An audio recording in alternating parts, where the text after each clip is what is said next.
बोलिए श्री सद्गुरु महाराज जी की जय, सच्चे दरबार की जय, उमापति महादेव की जय, श्री कृष्ण बलदेव की जय।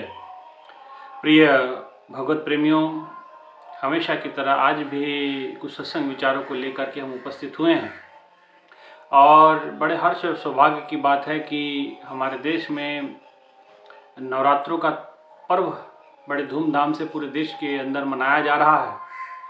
और एक और सौभाग्य ये है कि आज ही के दिन बैसाखी का भी त्यौहार जो सिख संप्रदाय के भाई लोग बहनें मनाते हैं।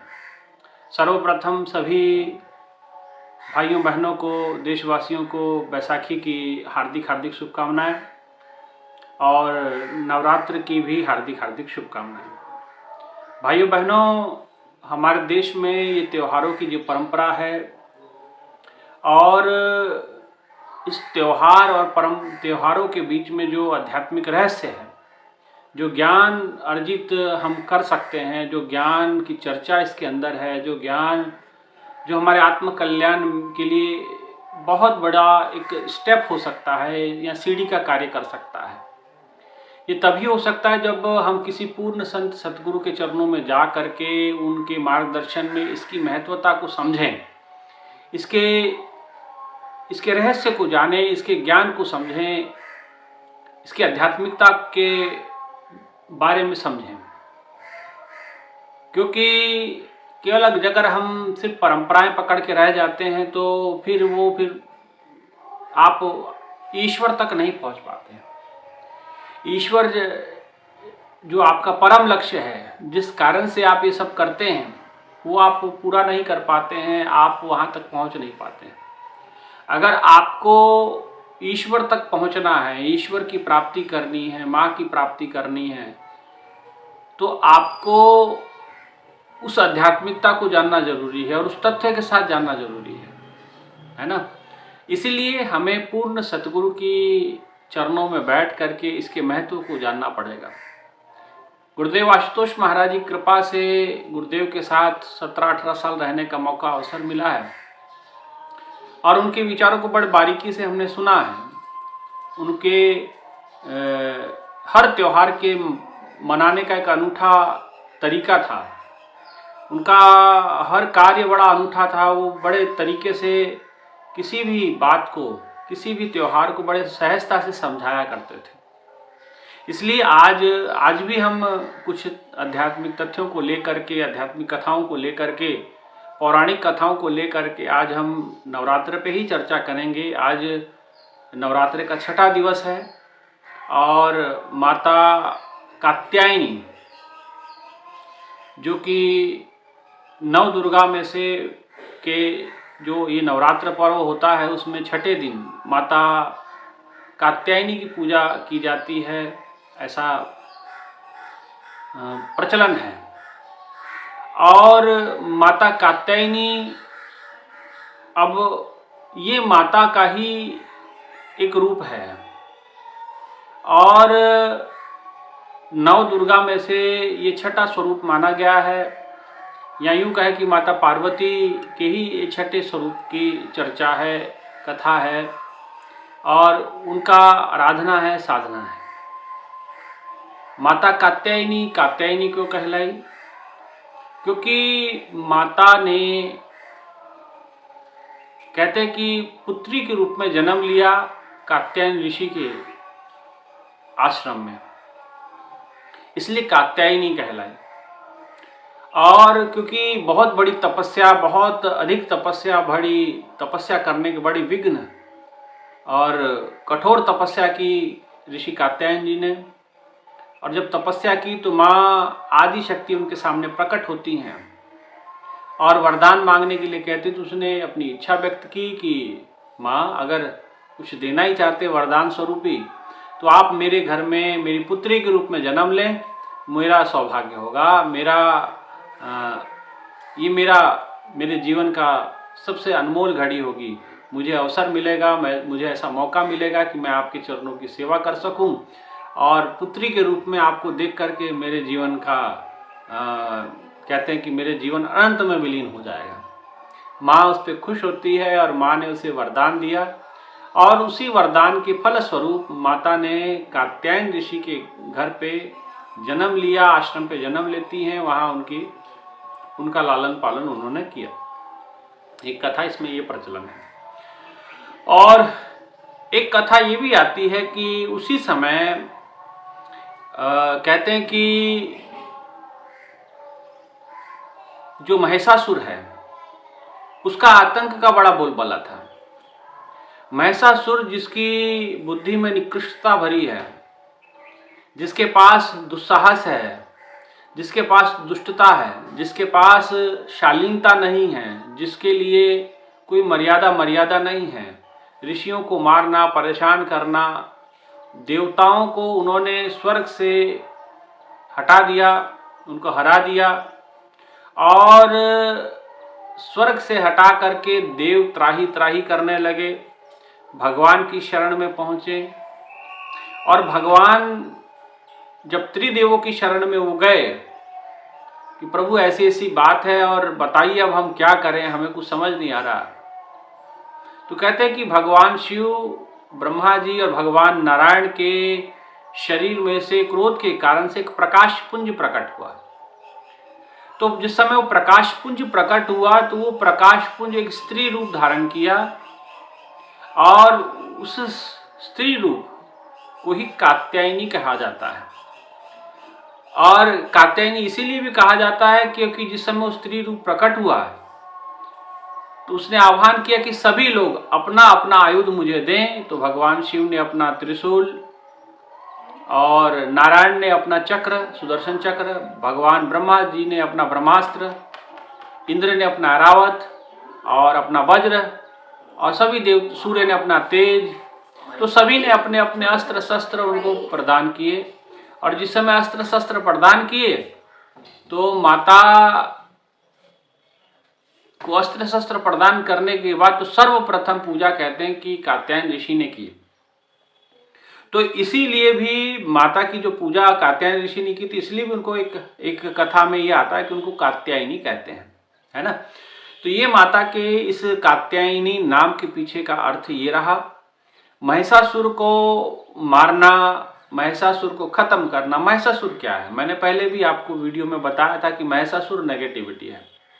महिषासुर केवल उसी समय नहीं है या उसी समय नहीं था, महिषासुर हर समय रहा है। महिषासुर कुछ और नहीं, हमारा मन है जो हमें ईश्वर चरणों से जुड़ने नहीं देता।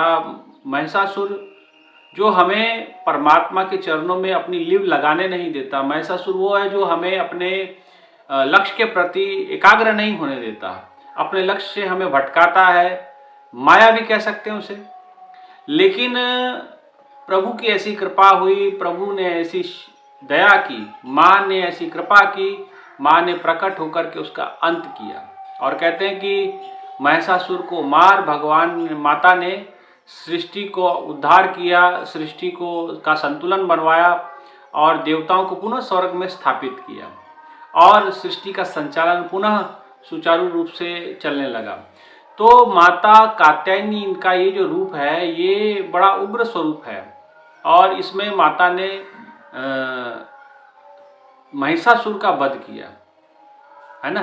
तो आज हम इसी बात पे विचार करेंगे कि माँ ने ये जो रूप लिया, और ऐसा नहीं कि माता का ही, या आप हर एक धार्मिक ग्रंथों को पढ़ेंगे तो आप उसमें पाएंगे भगवान रामचरितमानस में, रामायण में भी आता है कि जब जब होए धर्म की हानि बाढ़े असुर अधम अभिमानी, कि जब जब धर्म की हानि होती है असुर बढ़ते हैं, अधम अभिमानियों का बोलबाला बढ़ जाता है। जब जब होए धर्म की हानि बाढ़े असुर अधम अभिमानी करहि अनीति जाय नहीं वर्णित। अनीति करते हैं जिसका वर्णन नहीं किया जा सकता है, जिसके बारे में बताया नहीं जा सकता, ऐसी अनीति करते। तो यही महिषासुर के साथ भी था, जो रावण ने किया, जो कंस ने किया, और अत्याचार करना, यही कारण। और कहते कि करे अनीति जाय नहीं बरनी। और इसी कारण से तब तब धरे प्रभु विविध शरीरा, भगवान विविध शरीरों में, अलग अलग समय में, अलग अलग शरीरों में रूप धारण करके आता रहा। तब तब धरे प्रभु विविध शरीरा, हरहे कृपा निधि सज्जन पीरा। सज्जनों का दर्द उसने हरा, और सज्जनों संतों का उद्धार किया, भक्ति की लहर चलाई, भक्ति के द्वारा उनके जीवन आत्म कल्याण का पथ प्रशस्त किया, उनके जीवन को उनके परम लक्ष्य की ओर अग्रसर किया। तो और यही बात भगवान कृष्ण अर्जुन को कहते हैं कि यदा यदा ही धर्मस्य ग्लानिर्भवति भारत अभ्युत्थानम् अधर्मस्य तदात्मानं सृजाम्यहम् धर्म संस्थापनार्थाय संभवामि युगे युगे, कि धर्म की स्थापना हेतु, सज्जनों का उद्धार करने हेतु, संतों का उद्धार करने हेतु, अधर्म का नाश करने हेतु संभवामि युगे युगे, कि हर युग में मैं जन्म लेता हूँ, हर युग में मैं अवतार लेता हूँ और अवतार लेकर के मैं अधर्म को नाश और धर्म का उद्धार, धर्म को स्थापना करना, यही मेरा कर्तव्य रहा और यही मैं करता हूँ। और उसके लिए मुझे कोई शरीर लेना पड़े वो लिया उन्होंने, चाहे वो माँ शक्ति आदि शक्ति के रूप में, माँ कात्यायनी के रूप में आए हो, चाहे वो राम जी के रूप में आए हो, चाहे वो भगवान नरसिंह के रूप में। अब अगर आप पढ़ोगे तो उसमें एक जगह आता है कि खंबा पार प्रगट भई अम्बा। अब खंबा फाड़ के तो भगवान नरसिंह निकले थे, अम्बा थोड़ी निकली थी। लेकिन ये बताना चाहते हैं कि अम्बा में और नरसिंह में ज़्यादा फर्क नहीं है, फर्क ही नहीं है, एक ही शक्ति के दो अलग अलग रूप हैं, है ना। समय परिस्थिति के अनुसार उन्होंने ऐसा ऐसा रूप धारण किया।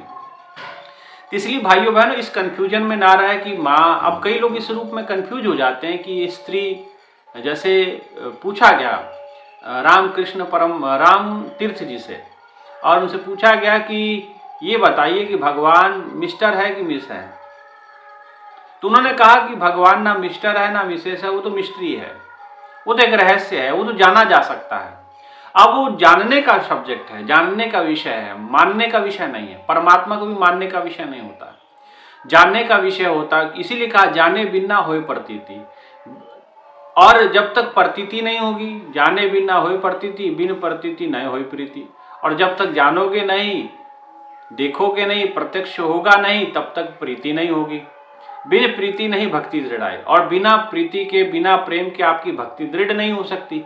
और ज्यों खगपति जल की चिकनाई, और इसीलिए आपके अंदर वो चीजें नहीं दिखती जो भक्ति के गुण होने चाहिए, वो नहीं दिखते। अभी भी आपको कोई बैरी नजर आता है, कोई अपना नजर आता है, कोई पराया नजर आता है, क्योंकि जल और तेल का कोई तालमेल नहीं होता है।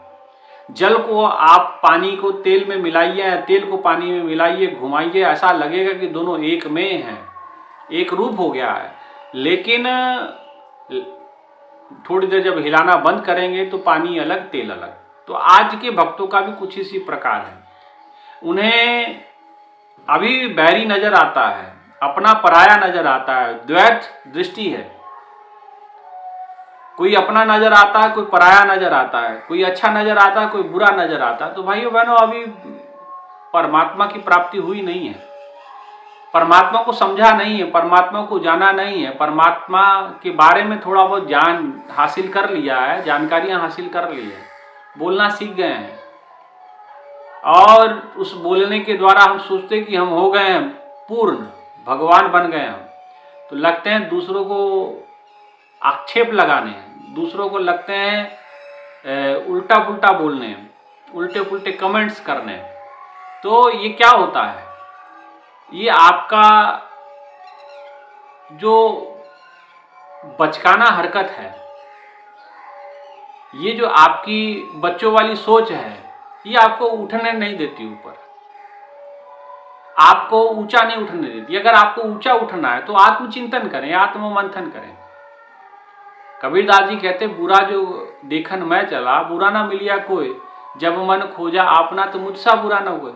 महिषासुर के साथ ये था, वो उसको देवताओं में बुराई नजर आती थी, उनको भगवान नारायण में बुराई नजर आती थी, उनको ब्रह्मा जी में बुराई नजर आती थी, और लेकिन स्वयं की बुराई नहीं देख पाते थे, है ना। तो माँ ने उनको आईना दिखाया कि देखो बुराई तो तुम में है और तेरा अंत होकर रहेगा। तो इसलिए भाइयों बहनों उस परमात्मा को तत्व से जाने और चिंतन करें। आत्ममंथन की आवश्यकता होती है, किसी को समझाने की जरूरत नहीं होती है। आपकी विचारधारा ही आपका विचार कैसा है आपके शब्दों से पता चल जाता है। इसलिए श्रेष्ठ विचार बने। महाराज जी के पास, गुरु महाराज जी के पास एक दिन बैठे थे, महाराज जी के पास एक व्यक्ति आए वो शायद देहरादून से थे, पता नहीं किसी ब्रांच से वो आए थे और प्रेमी थे, सज्जन थे, काफ़ी पुराने प्रेमी हैं। तो महाराज जी कुछ इसी प्रकार की बात वो कहे, महाराज जी को कहे कि देखो महाराज जी, हमें तो ठीक है आपसे प्रेम है, लेकिन मुझे वो अच्छे नहीं लगते स्वामी जी, वो ऐसा बोलते हैं, वो इस प्रकार से सत्संग करते हैं। तो तमाम बातें वो सब कहने लगे कि महाराज जी वो ये हैं, वो पढ़े लिखे नहीं हैं, ये नहीं है, इसलिए वो ठीक नहीं है, उनको अच्छा, वो अच्छे नहीं हैं। तो बार बार ये कहने लगे महाराज जी तो आपसे तो हमको प्रेम है। महाराज जी कभी जवाब देते नहीं थे इन सब चीज़ों का, लेकिन उस दिन महाराज जी बोल पड़े। महाराज जी ने कहा कि देखो तुम मुझसे प्रेम कहते हो ना, प्रेम करते हो, तुम सरासर बोलते हो झूठ। वो देखे बेचारा इधर उधर, हम सब बैठे हुए थे स्वामी जी लोग, तो महाराज जी कहने लगे कि बोल रहे हो झूठ। बोले नहीं महाराज जी हम तो आपसे प्रेम करते हैं। महाराज जी कहते कभी मेरे से प्रेम नहीं किया आप लोगों ने, अगर मुझसे प्रेम किया होता तो तुम्हें कभी कोई बैरी नजर आता, कोई बेगाना नजर आता? जो मुझसे प्रेम करता है वो किसी और से नफरत क्यों करेगा? उसे तो सब गुरु के नजर आएंगे, चाहे बैरी हो बेगाना। विसर गई मोहे तात पराई, जब ते साध संगत मोहे पाई, ना को बैरी ना ही बेगाना, सगली संग हमको बनाई।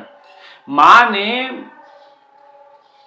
महिषासुर को मारा तो मां ने प्रसन्नता से उसको अपने चरणों में जगह भी दी, उसकी आत्म ज्योति को अपने भीतर विलीन भी कर लिया। कहा जाता है कि महाराज जी बताते कि जब कोई शरीर का अंग कुछ इस प्रकार के रोगों से ग्रसित हो जाए कि उसका इलाज संभव ना हो, तो उस रोग ग्रसित उस पार्ट को काट दिया जाता है, उसको शरीर से विलग कर दिया जाता है कि बाकी रोग बचा रहे, बाकी शरीर रोग मुक्त हो जाए, है ना। उतना शरीर का उस पुर्जे को काट के अलग कर दिया जाता है कि भैया ये इस रोग को कहीं पूरे शरीर में फैल गया तो मृत्यु तय है। तो संसार के भीतर भी कुछ इसी प्रकार की प्रक्रिया प्रभु अपनाते हैं, मां ने अपनाई। महिषासुर एक ऐसा पार्ट था समाज का, एक ऐसा हिस्सा था जो संपूर्ण समाज को दूषित कर सकता था, और उसने भरसक प्रयास किया, लेकिन समय रहते मां ने अपनी कृपा के द्वारा, अपने आयुध के द्वारा मां ने कृपा की उस पे, और उस बीमारी को उन्होंने जड़ से समूल नष्ट कर दिया, ताकि मानवता में मानवीय गुण बने रहें। और उसने अज्ञानता फैलाने में कोई कमी नहीं छोड़ी। महिष का अर्थ ही यही होता है, महिष का अर्थ है भैंस, भैंस, और भैंस कभी सुनती नहीं, है ना। तो आप भी कहीं ऐसा ना हो जाए कि आप भी कोई कुछ समझाए और आप सुने ही ना, है ना। तो आपकी भी हालत महिषासुर जैसी है। आप कहते हैं ना भैंस के आगे बीन बजाने से या भैंस के आगे सीटी बजाने से कोई लाभ नहीं होता, वो अपनी मस्ती में चलती। तो कहीं ऐसी हालत आपकी तो नहीं है। तो समझ लेना, आपको जान लेना है कि आप कहीं उसी कैटेगरी में तो फिट नहीं बैठते जिस कैटेगरी में महिषासुर था। किसी की सुनबे ना करें, है ना, किसी के समझ में ना करें, अपनी हाँकते रहें, अपनी बताते रहें, दूसरों को नीचा दिखाते रहें। ये सब गुण महिषासुर में थे, और कहीं ये गुण आपके भीतर भी हैं तो आप भी महिषासुर से कम नहीं है। बुरा ना मानिएगा, लेकिन ये सत्य है ना। महाराज जी ये कहते थे कि भाई जिस दिन कबीरदास जी की ये बात आपको समझ में आ गई कि बुरा जो देखन मैं चला तो मुझसा बुरा ना कोई, कि मैंने दुनिया में बहुत लोगों को बुराई ढूंढने में चला, लेकिन जब मन खोजा आपना, जब मैंने अपने आप को टटोला पाया तो भाई मेरे से कमीना आदमी तो कोई है ही नहीं धरती पे, मेरे से बुरा व्यक्ति कोई है नहीं, मेरे जहा बुरा कोई होर ना जमाने में, बख्श लई मोला कोई कमी ना खजाने में। भजन आपने सुना होगा कि मेरे जहा बुरा मोसो कौन कुटिल खल कामी, जिन सुंदर तन दियो ताहे बिसरायो ऐसो नमक हरामी। सूरदास जी कहते हैं, वो कहते हैं कि जिसने मुझे जन्म दिया मैंने उसे बिसरा दिया। मोसो कौन कुटिल खल कामी, लेकिन उनके लिए ये शब्दों की कल्पना करना हमारे लिए तो मुश्किल कार्य है, हम उनके लिए ऐसा नहीं कह सकते। लेकिन स्वयं उन्होंने अपनी वाणी में ये लिखा है, अपने ग्रंथों में इस बात की चर्चा की है कि मोसो कौन कुटिल खल कामी, कि मेरे जैसा कुटिल खल कामी पुरुष कौन हो सकता है। वो इसलिए लिखते हैं कि दूसरों को बुरा ना लगे, क्योंकि लोग बुरा बहुत जल्दी मनाते हैं, है ना, समाज की समस्या रहती है और बुरा जल्दी लगता है, क्योंकि चिंतन नहीं, आत्ममंथन नहीं, आत्ममंथन न होने के कारण, आत्मचिंतन न होने के कारण हम बहुत जल्दी चीज़ों को समझ नहीं पाते हैं। और एक हम चश्मा जो है दूसरे का पहने होते हैं। हम दूसरे की दृष्टि से जब किसी को जज करने की कोशिश करते हैं तो भाइयों बहनों हम भी महिषासुरी बन जाते हैं, क्योंकि आपकी अपनी समझ सोच है नहीं, उसके पीछे अपनी बुद्धि है नहीं। और आज महिषासुर को भी भड़काया शुंभ निशुंभ ने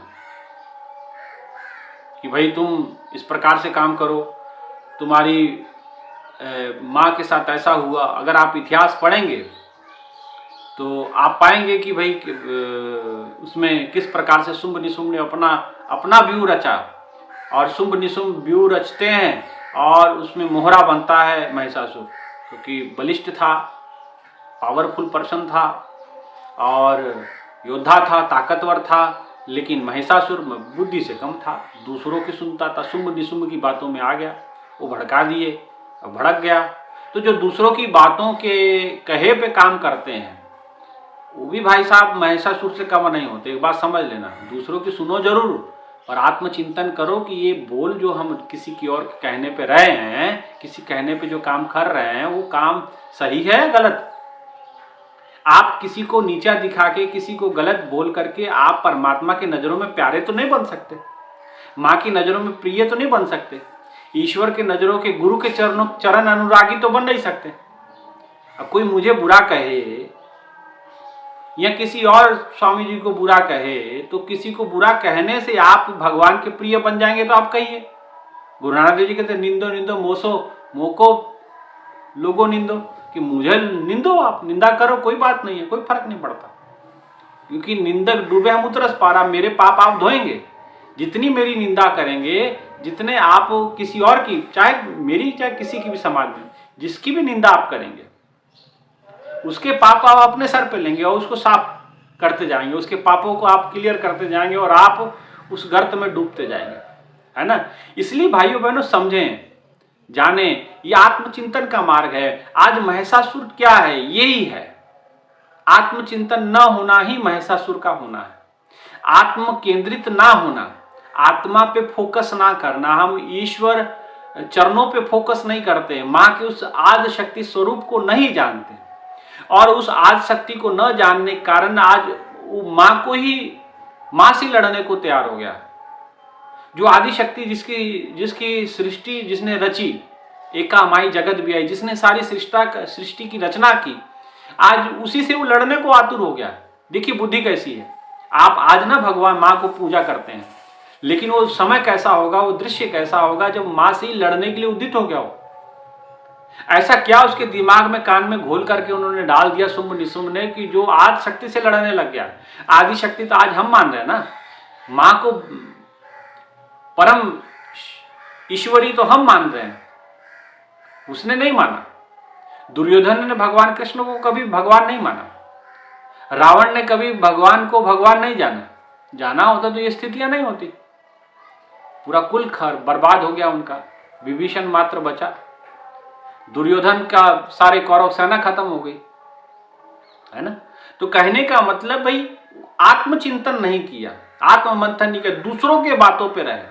तो महिषासुर का ये गुण था, वो दूसरों की बातों में रहा, दूसरों के कहे अनुसार किया। नहीं नहीं, तुम्हारे साथ बहुत गलत किया है और इसके पीछे सारा काम करने के पीछे ये हैं, ये लोग हैं, और भड़का करके उन्होंने देवताओं के ऊपर आक्रमण करवाया शुंभ निशुंभ ने, और महिषासुर ने उनके बिना सोचे समझे काम किया और बाद में कहते कि बिना विचारे जो कहे फिर पाछे पछताए। ऐसे ही भाइयों बहनों, केवल वो शुंभ निशुंभ उसी समय नहीं थे, आज भी बड़े शुंभ निशुंभ है, आज भी बहुत मंथरा लोग हैं, जगह जगह पे बैठे हुए हैं वो सब, और वो सब अपनी चीज़ें नहीं छोड़ते हैं।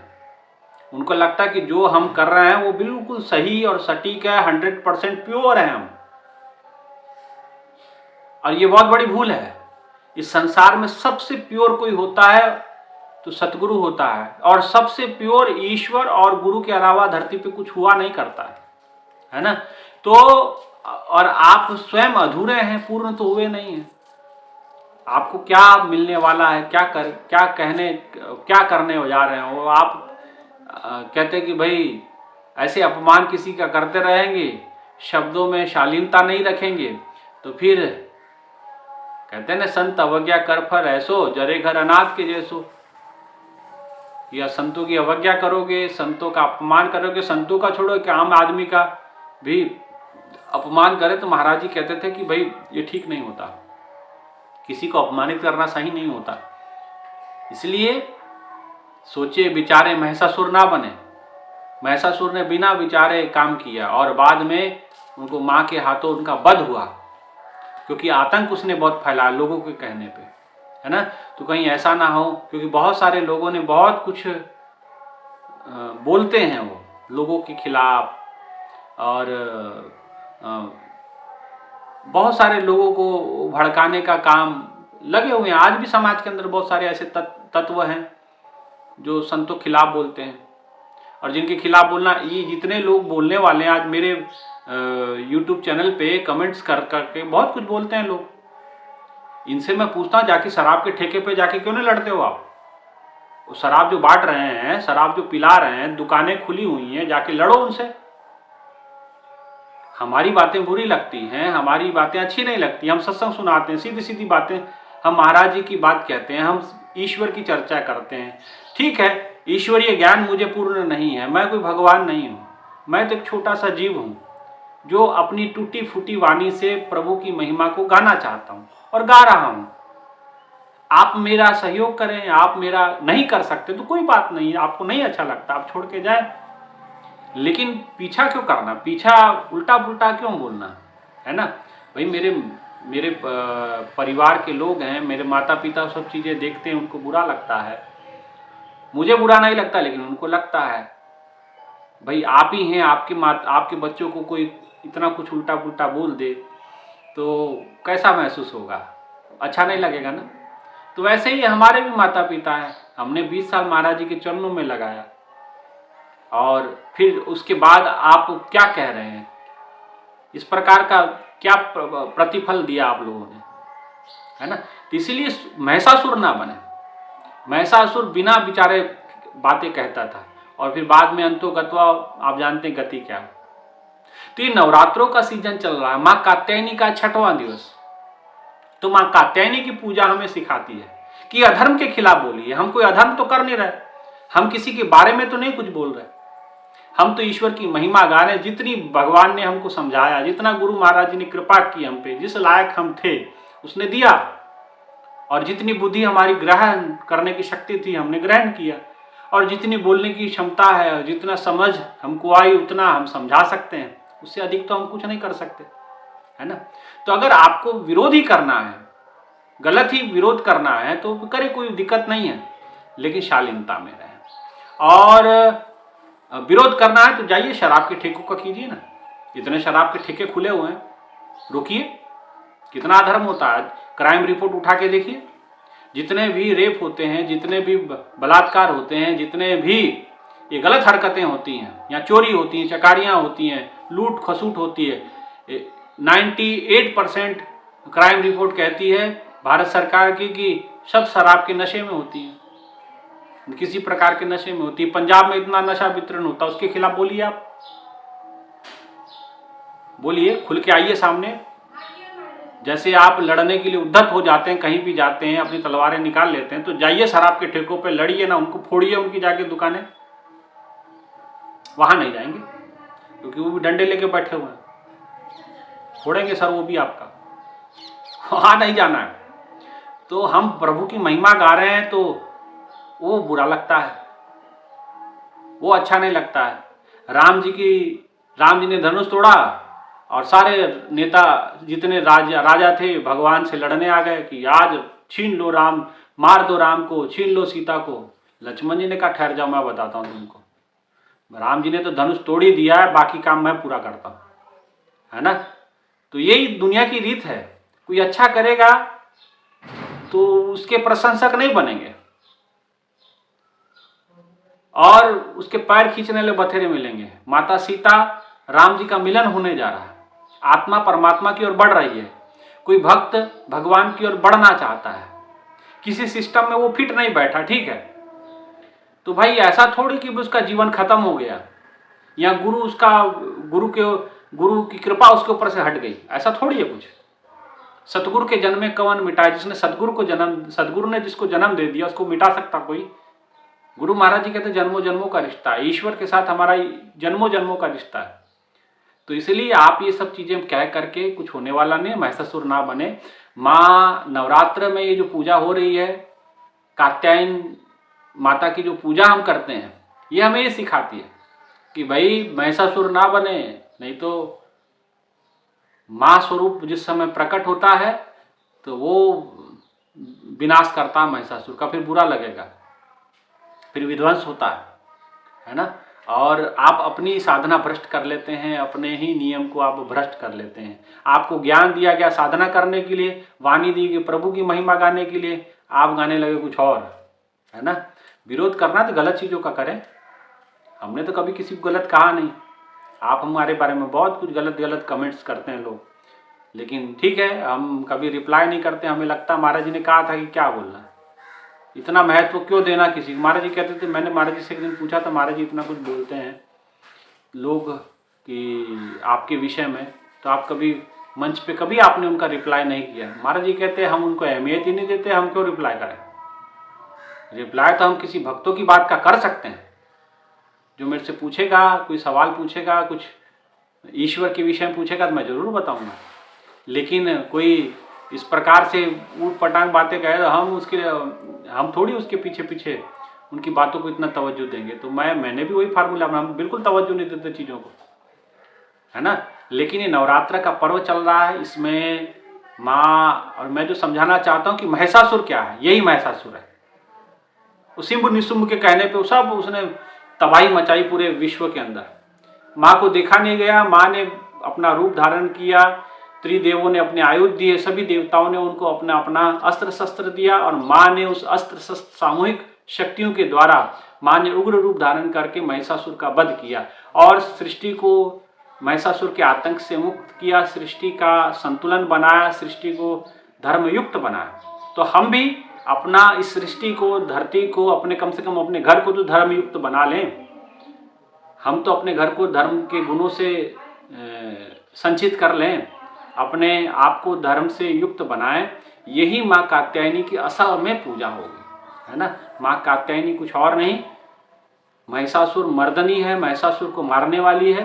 तो महिषासुर आपके हमारे सबके भीतर बैठा हुआ। ऐसा नहीं कि मैं भगवान ही बन गया हूँ, नहीं नहीं नहीं, मैं भाई आपके तरह ही हूँ, मैं कोई भगवान नहीं हूँ।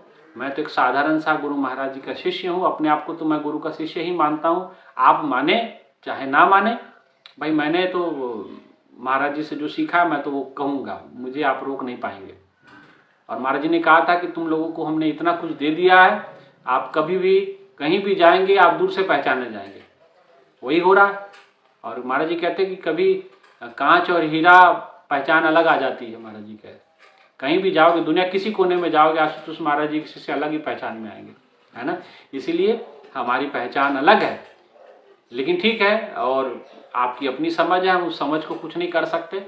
लेकिन इतना जरूर कह सकते हैं कि भाई अपने बुराइयों को ख़त्म करें और महिषासुर ना बने। शुंभ निशुंभ के कहने पे काम ना करें। शुंभ निशुंभ के कहने पे महिषासुर ने काम किया, सृष्टि में हाहाकार मचवा दिया, है ना। और खुद तो छुप गए और महिषासुर को मरवा दिया। ऐसा ही आज भी हो रहा है ना। तो शुंभ निशुंभ ना के कहने पे काम ना करें और समझ जाएं आप कौन शुंभ निशुंभ। जो सत्य का विरोध करे वही शुंभ निशुंभ है ना। जो माँ को स्वीकार ना करे, माँ पे बुरी दृष्टि रखे, वही शुंभ निशुंभ है ना। जिसको भक्ति अच्छी ना लगती हो, जिसको कोई व्यक्ति अच्छा ना लगता हो, वही शुंभ निशुंभ है। तो इसलिए अपने मन से ये पाप हटाएं और पवित्रता को धारण करें, प्रभु के चरण अनुरागी बने, गुरु के चरण अनुरागी बने और माँ के इस शाश्वत स्वरूप को समझें। माँ कात्यायनी की पूजा तभी सार्थक है जब हम अपने घट के भीतर बैठे हुए महिषासुर का अंत करेंगे, प्रभु की कृपा से, गुरु की साधना से, गुरु की दया से, उस नाम स्मरण के द्वारा। ठीक है ना। और इतना ही कहते हुए अपने विचारों को यहीं विराम। किसी के हृदय को ठेस पहुंचाने के लिए बातें नहीं थी, लेकिन कुछ चीज़ों का बोलना भी बड़ा जरूरी होता है। उनको लगे कि कुछ बोलते नहीं, है ना। इसलिए कुछ कमेंट्स लोगों ने किए थे, वो भी मैंने उसका जवाब दे दिया। वो इतना कहते हुए अपने विचारों को यहीं विराम देते हैं और आप सभी से आग्रह कि इस वीडियो को पूरा सुने, पूरा देखें और शेयर, लाइक और सब्सक्राइब जरूर करें। और महिषासुर ना बने, प्रभु के चरण अनुरागी बने, अपने भीतर जो बैठे काम, क्रोध, लोभ, मोह, अहंकार रूपी महिषासुर उसको खत्म करें माँ की कृपा से। यही माँ के कात्यायनी स्वरूप का पूजन का असली मकसद है, यही पूजा का विधान है। विधान तो पूजा का जो बाहरी पूजन है, कर्मकांड है, वो तो पंडित पुरोहित आपको हमसे बेहतर बता देंगे। ठीक है, इतना ही कहते हैं। नौ दुर्गा में से जो माँ कात्यायनी का जो स्वरूप है, इस आज के दिन की कात्यायनी पूजन की, आपको माँ कात्यायनी की पूजा की आपको हार्दिक हार्दिक शुभकामनाएं, बैसाखी की हार्दिक हार्दिक शुभकामनाएं। और इतना ही कहते अपने विचारों को विराम। बोलिए श्री सद्गुरु महाराज जी की जय, सच्चे दरबार की जय, सद्गुरु आशुतोष महाराज जी की जय, माँ कात्यायनी जी की जय।